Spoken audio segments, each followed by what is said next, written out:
He is the subject of one of the most mysterious investigations in U.S. federal history. More than 50 years have passed, and the United States has spent enormous resources trying to identify him, but no one has ever confirmed his true identity. On November 24, 1971, a man hijacked a commercial airliner, demanded $200,000 in cash and 4 parachutes, then opened the aircraft's rear staircase in midair and disappeared into the night. The most puzzling part of the case is not how he hijacked the plane, it is what happened afterward. How could a man jump from a Boeing 727 carrying a ransom and vanish without leaving a clear trace? This is the story of Dan Cooper, known to the world as D.B. Cooper, and the unsolved hijacking that remains one of America's greatest mysteries.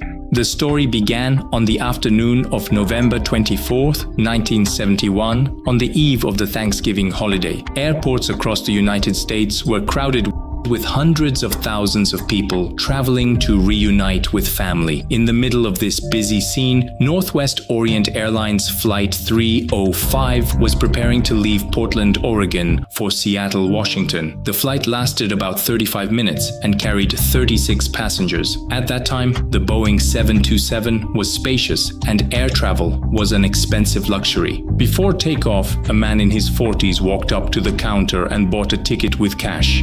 The name he gave was Dan Cooper. He wore dark sunglasses, a black suit, a matching tie, and a white shirt. He carried only one briefcase. At first glance, he looked like an ordinary businessman trying to get home for the holiday. He appeared completely composed.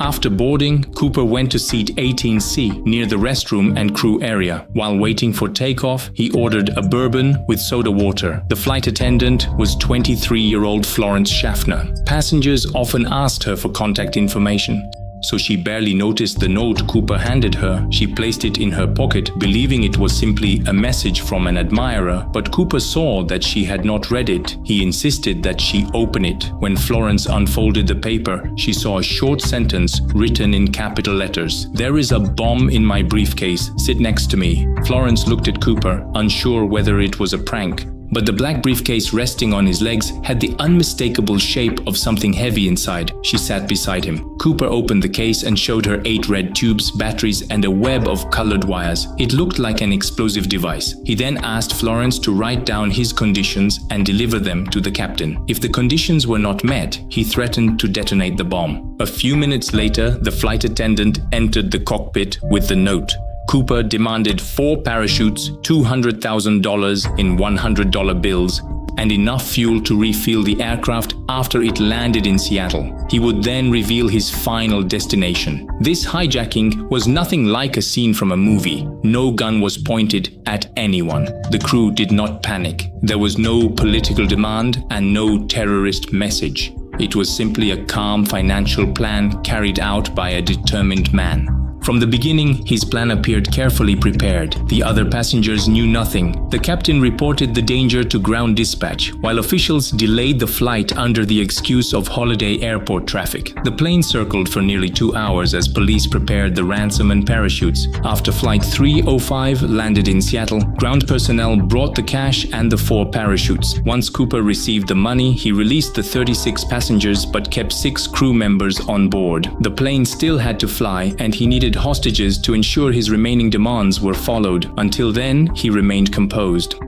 When refueling took too long, he angrily criticized the ground staff. The work quickly accelerated. Before takeoff, Cooper gave the captain a precise set of instructions. The altitude could not exceed 10,000 feet. The minimum speed had to remain around 200 knots. The wings had to maintain a 15-degree angle. The destination was Mexico City. The strict requirements suggested careful preparation. But there was one problem. The Boeing 727 did not have enough range to fly non-stop from Seattle to Mexico City. It would have to land somewhere along the way. Cooper accepted several alternatives: Phoenix, El Paso, Sacramento, or Reno. After discussion, they agreed to stop in Reno. Police had already moved into the area and were preparing an ambush, but Cooper made one more demand. He wanted the rear door of the aircraft opened during flight, with the rear boarding staircase lowered. Aviation experts immediately warned that this was extremely dangerous. Taking off with an open staircase could easily cause a serious accident. Cooper calmly accepted the risk.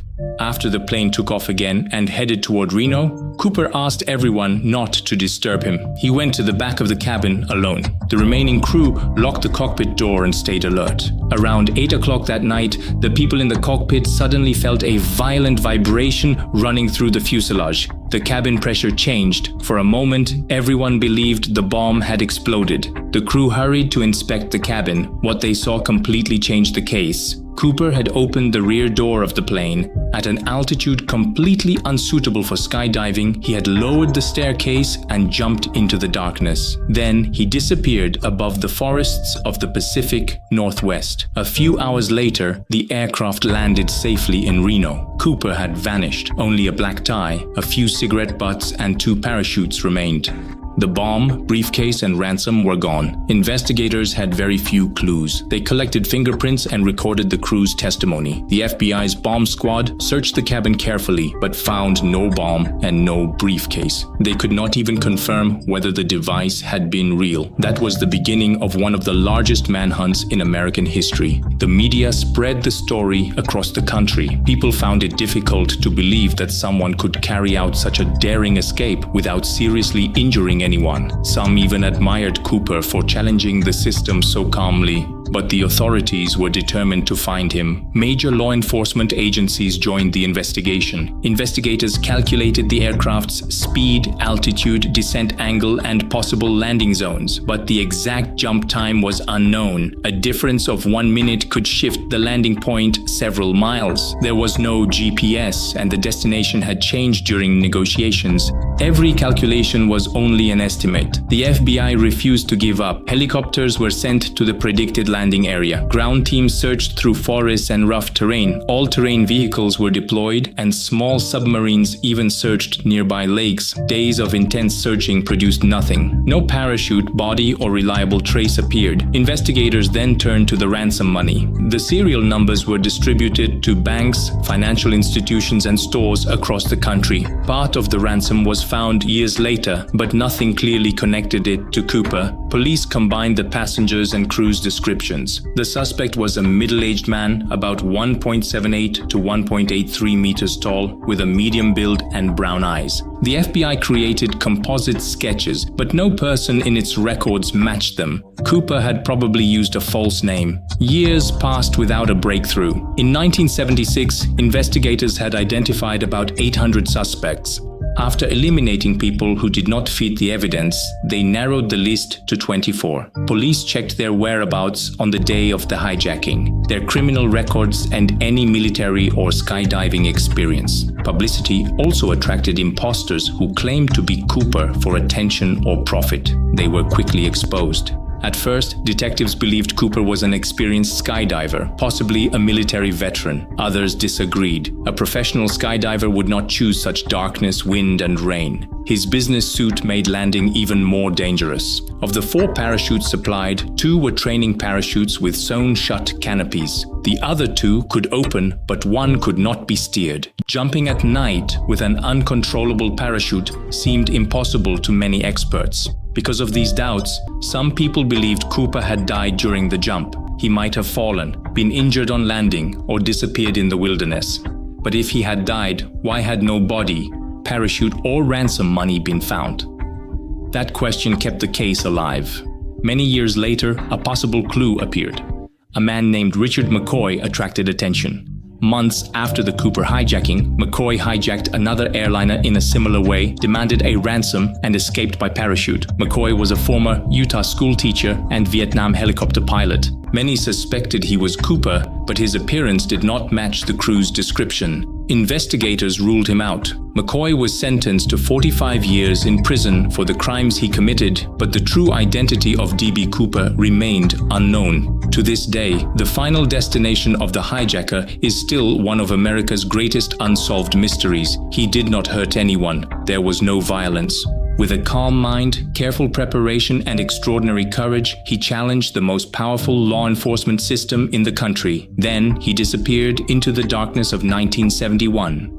Some believe he died in the crash of a parachute jump. Others believe he survived, spent the ransom, and lived quietly under another identity. The FBI closed the active investigation decades later, but the mystery never truly ended. Because somewhere between the plane, the forest, and the night sky, a man vanished, and no one has ever proved what happened to him. Who was D.B. Cooper? A desperate criminal, a brilliant planner, or a man who simply made the most successful escape in American history? Perhaps the answer is still buried somewhere in the Pacific Northwest.